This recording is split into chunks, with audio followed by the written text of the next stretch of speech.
true. Like, I'm abusive, so I'm obviously not going to release evidence of myself being abusive. But turns out I'm not. She's the abusive one. So I'm trying to give as much context as possible for this video. Because I want people to know that, well, one, I'm not the bad guy here. And I hope that other people can learn that big, strong men like me, I'm a Marine Corps veteran, here I am being abused. Like, you think of it as men abusing women, but it happens the other way around too. And so it's just embarrassing to admit, but I have to admit. So another couple of things I want to clarify. So I'm a disabled United States Marine Corps veteran. And I have a full pension. So all of this stuff that she's complaining about, the house and the foreclosure, that was actually all her fault. Because I had more than enough money to pay for everything. She abused me to the point where I left because I didn't want to be abused anymore. I didn't want the children to be abused in front of me.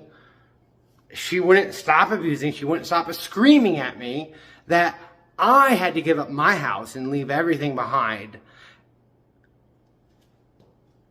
And that's why we lost the house, because I moved out and had to pay my bills elsewhere. But that's what happens when you separate. That's part of the consequence of divorce, is people lose stuff. But another thing I want to make super clear is that I have absolutely never hurt those children. Those are my children. I love them with all my heart. And I'm an empath, so I wouldn't hurt anybody in the first place. But also, I'm way too terrified of her. Like, if you see how she reacted to me tapping Amelia on the shoulder, imagine if I molested them or sexually assaulted them. Obviously, I would be in jail for the rest of my life. Like, you know, so I walked on eggshells the entire 8 years of my marriage, and I'm kind of pissed off about that. But it's extremely clear that she is the abusive one.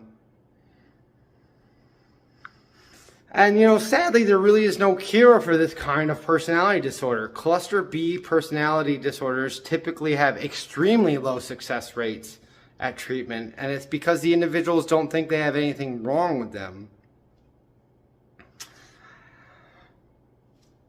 And about the film itself, I'm really proud of it, actually, and I was ashamed and embarrassed for so long that it was only by making this film that I found the courage to, and I'm not trying to expose her because I love her, but this is a powerful lesson for other people to realize men can be abused too, women can be the abuser, narcissistic personality disorder. As far as I know, I think it's male and female about the same. Maybe males have it slightly more. But females can have it, and she has it. And in this video, she exceeds all of the criteria. The grandiose, superiority, the not willing to accept other people's feelings. Even though in the video she's demanding that I accept Amelia's feelings, but and of course I would accept my children's feelings, but I'm also the dad, so I get to decide things. Like, and I'm not deciding what the definition of words are. The dictionary does that. I just teach whatever the dictionary says. And so that's what that whole big fight was about. And we'll get back to that more later. But my hope is that this film can be an educational tool for others so they can identify narcissistic personality disorder and narcissistic abuse in their own lives. And it's my hope that somebody might see this video and be horrified that they're in the exact same situation. Like, and they're complying. That's what happens with the victims, is they just comply. Like, and what good husband doesn't want to comply with their wife? Like, I'm willing to comply with her. It's just, I think it would be fair if she complied with me also, maybe half the time, maybe 10% of the time, but no, it's 100% of the time I surrender and comply with her, and that's unfair. It's unfair. I tried to parent the children in my own way, and I was not allowed to do that. And you know, it wasn't until I actually watched the footage. Okay, I filmed it Christmas morning. I watched it Christmas afternoon. And it wasn't until I watched the footage that I realized, like, holy shit, this woman clearly doesn't love me. And this shit is dangerous.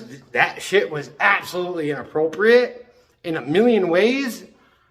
And so I gotta leave. Fuck, I just invested everything into it. But I gotta leave. So, but it wasn't until I watched the footage, because while it was happening, I was bewildered. I couldn't even understand what was happening until I watched it a couple of times, and I was horrified. Like, she really went there? She really, you know, to escalate the argument to the point of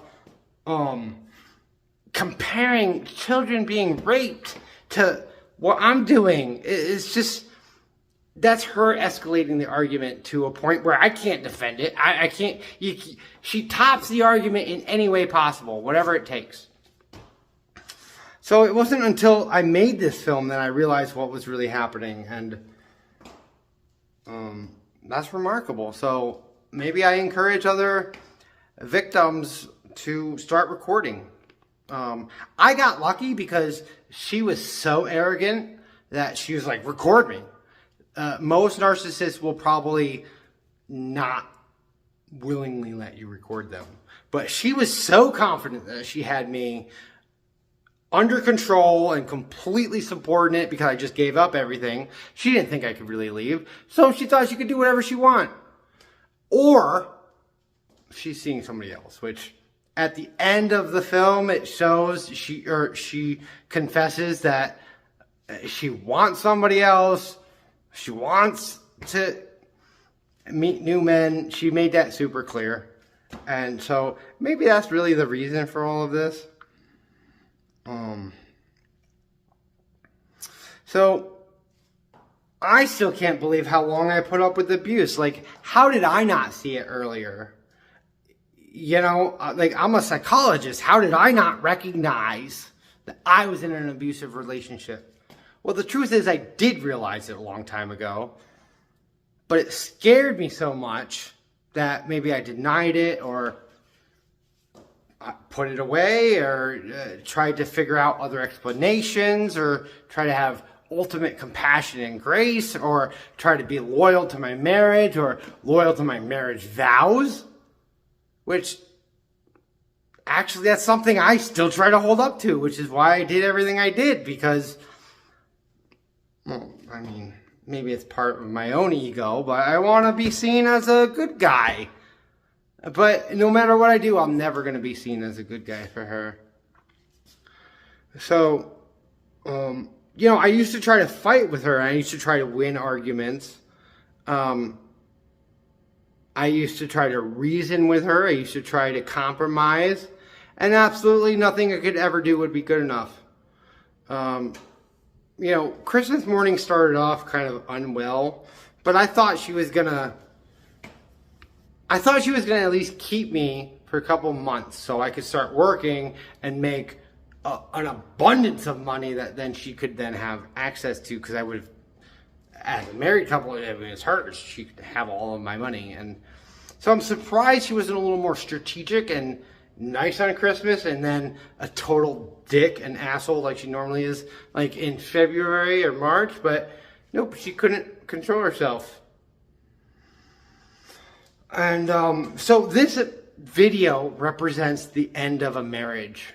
That's how powerful and important this one day of footage and all of the accompanying text messages happened later that day. So this is just one little slice.